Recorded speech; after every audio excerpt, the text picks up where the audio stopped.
Et vous voyez l'intitulé de la scène 1, « Quelque chose vient ». Je vais lire, tant pis, je lis.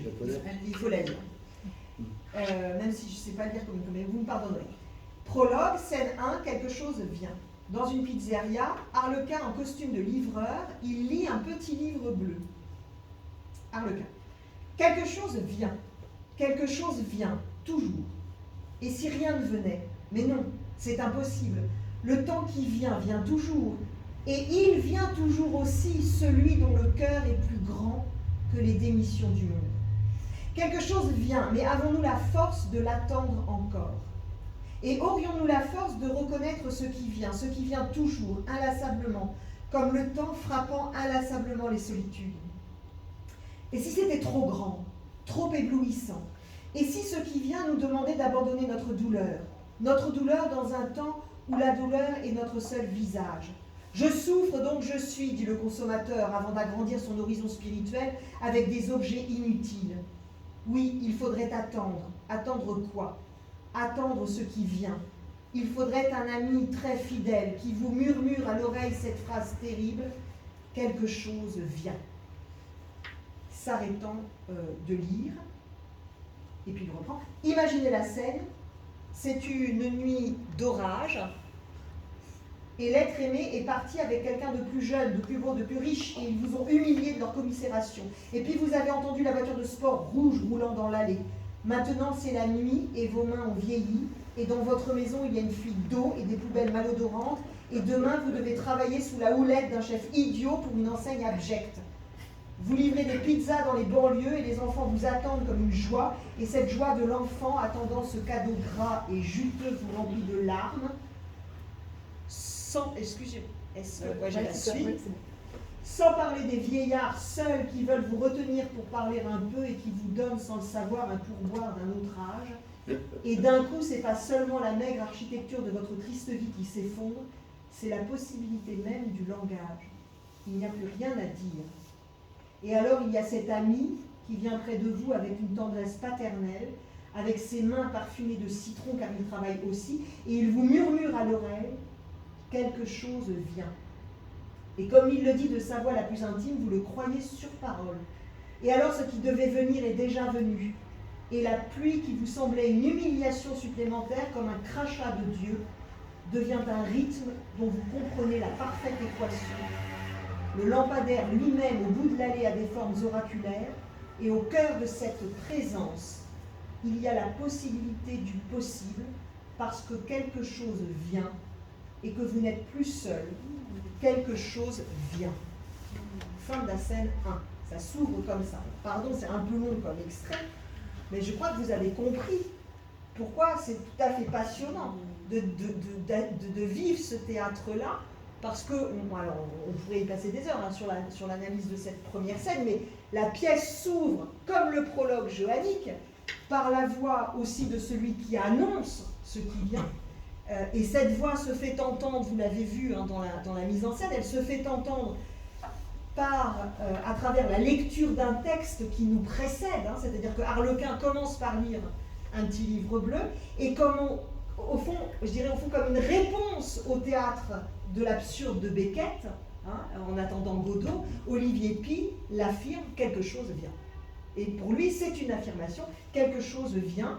Si Vladimir et Estragon chez Beckett attendent un Godot qui ne vient pas, Arlequin hérite d'une promesse qu'il fait sienne, selon laquelle quelque chose vient. Quelque chose, et je dirais même quelque chose, et très rapidement dès la deuxième ligne, un il vient toujours aussi celui dont le cœur est plus grand. Une espèce de figure christique qui se dessine dès la première phrase, si vous voulez, de cette pièce. Donc Olivier Py parle de ce quelque chose comme d'une présence, comme d'une ouverture à impossible, je reprends ces mots, une parole insaisissable au langage, un murmure, dit-il, un murmure que l'on croit et que son théâtre cherche et explore tout à la fois, qu'il cherche à faire advenir dans son spectacle. Donc dans la mise en scène de cette pièce, d'ailleurs, il choisit, je vous l'ai mise là, il choisit d'écrire en haut de sa scène, quelque chose vient. Comme la promesse du théâtre, c'est que quelque chose vient. Et ça va être pendant les 11 heures du spectacle, vous avez ce quelque chose vient en néon là qui vous hypnotise. Vous avez vu les pendant 11 heures. Vous avez vu les bons? Ouais, moi oui, pour moi. D'affilée 11 heures d'affilée? Ouais, mais il y a des pauses pour manger aux toilettes. Vous, non. Non. Je suis rassurée.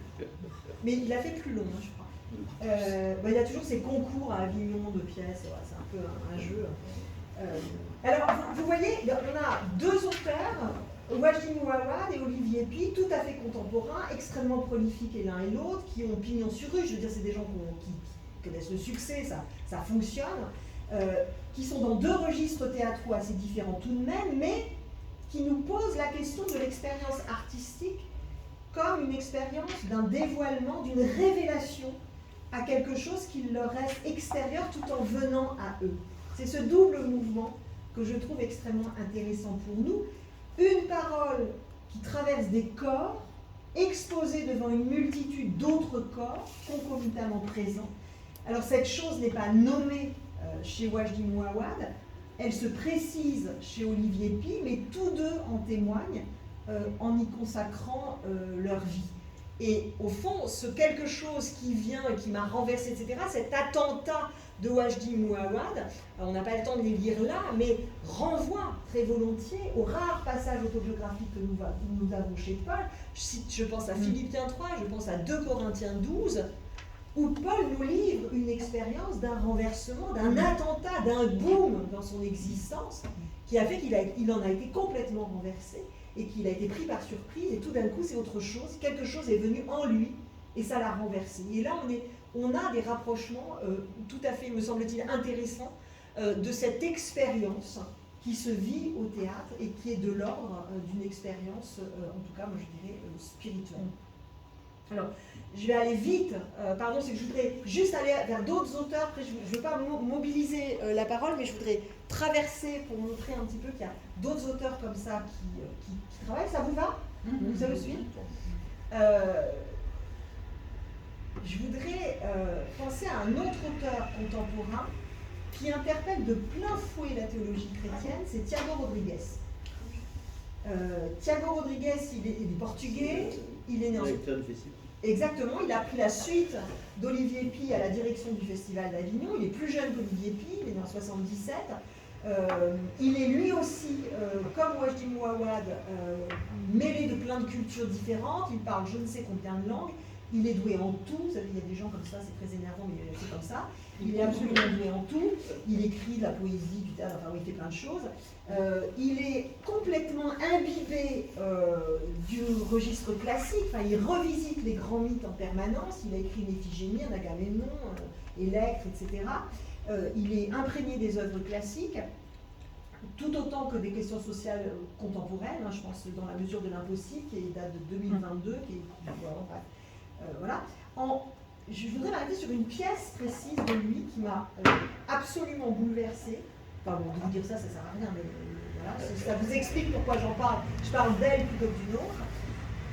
En 2013, à Lisbonne, il monte By Heart. Je ne sais pas si c'est une pièce que vous connaissez. Qui sera By Heart, le cœur, par cœur, apprendre par cœur, By Heart, qui sera présentée à Paris l'année suivante, donc en 2014. La pièce s'ouvre comme ça. Elle s'ouvre sur une scène vide, avec 10 chaises en demi-cercle. L'unique comédien... Alors là, vous voyez, c'est à la cour du Palais des Papes, à Avignon. Il l'a donné en 2023, l'année dernière, au Palais des Papes.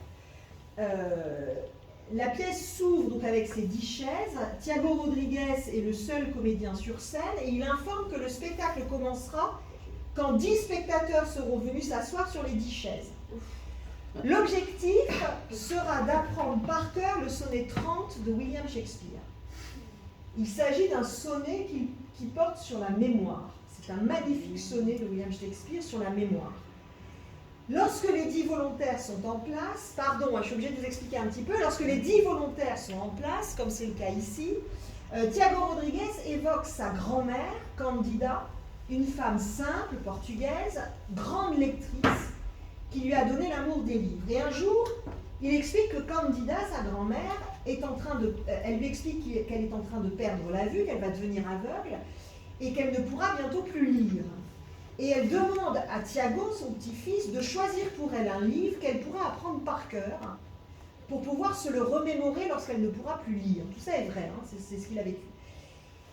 Donc il évoque l'expérience de Candida, et il évoque aussi une conférence du philosophe, écrivain, critique littéraire, enfin là aussi un doué en tout, George Steiner. Une conférence de George Steiner intitulée « De la beauté et de la consolation » que Tiago Rodrigues a tellement aimé qu'il l'a écoutée jusqu'à la connaître par cœur. Le spectacle tisse donc ensemble l'apprentissage du sonnet par les spectateurs, l'histoire de la grand-mère Candida et une réflexion sur le pouvoir de la littérature par la conférence de George Steiner, mais de la littérature apprise par cœur. Je voudrais, alors là il faut que la technique me suive, je vais vous montrer, maintenant je vous ai tout raconté, juste vous montrer un petit extrait. Alors attendez, il faut juste que, excusez-moi, ça va causer, il faut que ça cause. À 100%. Ça, on est content. Ça, c'est bien. Je vous montre une petite, c'est sur quelques minutes. C'est un petit bout de un petit film qui avait été fait pour sa pièce. Ah, si ça veut bien démarrer. Oui, ça veut bien. Je voudrais aussi vous dire que ces 10 personnes qui monteront sur scène et écouteront ces places, elles n'auront pas à jouer du théâtre. Tout sera calme et normal.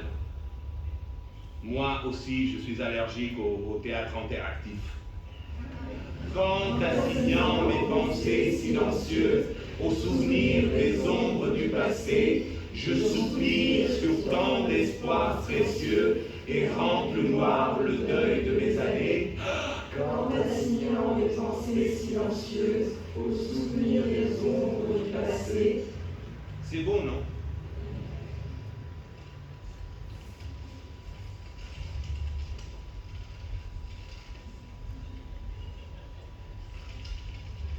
C'est comme si quelqu'un est en train de lire très très vite. Ma grand-mère existe. Vraiment. Elle s'appelle Candida. Candida a eu 3 enfants. Elle tint ce que tous fréquentent l'université, et pendant ce temps, elle ne cessa jamais de lire. 2 enfants sont morts.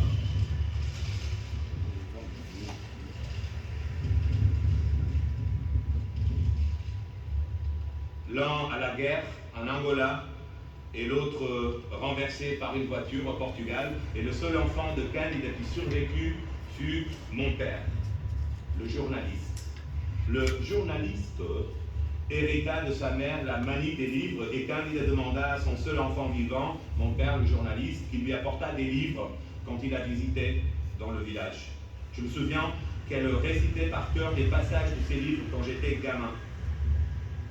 Quand son corps commença à faiblir, Candida décida d'aller vivre à la maison de retraite et en 6 mois aussi, le petit-fils comédien, je lui apportais des livres en cachot à chaque visite. Surtout des romans et de la poésie, des cajots remplis de livres que Candida gardait sous son lit. Candida ne mit guère longtemps à épuiser ma petite bibliothèque. Cependant, lors de ma dernière visite, Candida me demanda de ne plus lui apporter de livres et elle me dit que j'emportasse tous ceux qu'elle avait en sa possession. Les médecins lui dirent qu'elle était en train de perdre la vue. Une question de quelques mois avant d'être tout à fait aveugle. Et plus elle lirait, plus rapide serait l'évolution. Mais si je pense à toi, mon doux ami, rien n'est perdu, mon chagrin est fini. Rien n'est perdu, mon chagrin est fini. Mais si je pense à toi, mon doux ami, Rien n'est perdu, mon chagrin est fini.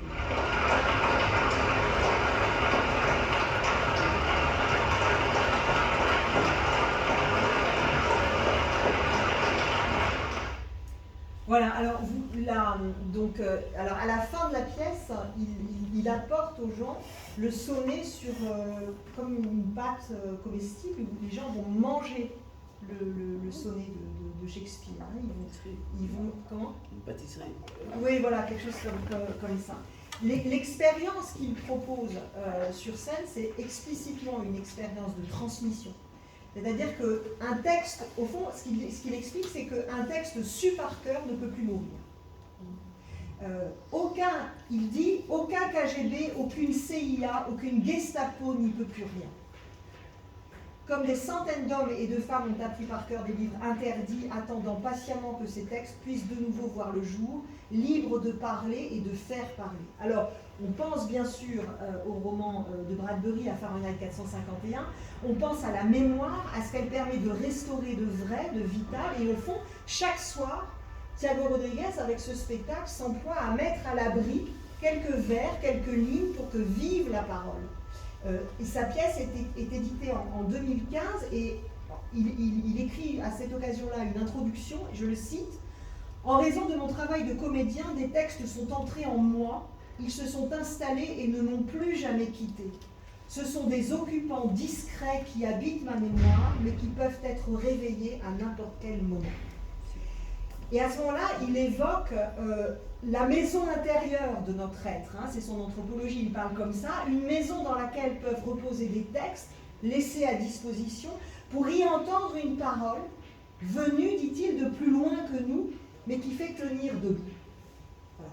Et donc des textes transmis, et donc des textes à transmettre. Et Thiago Rodriguez prolonge ce travail de mendication de la parole, hein, par l'expérience même, hein, de la faire manger à la fin de son spectacle, une parole donnée dans le corps pour faire vivre le corps, une parole transmise pour que le corps se redresse et puisse lui-même parler à d'autres. Et on a ouvertement des échos, si vous voulez, à des récits bibliques. Je pense à Ézéchiel 2, je pense à Apocalypse qui relie Ézéchiel 2, où on fait manger au prophète le texte, hein, le livre rouleau. Et on s'inscrit exactement dans cette longue tradition, dont il faudrait parler des heures, de la mendication précisément de la parole, où le texte est ingéré pour que ne se perde pas la parole, et non pas le texte, mais la parole que ce texte-là a charge de véhiculer, de désigner. Et donc, voilà, c'était juste...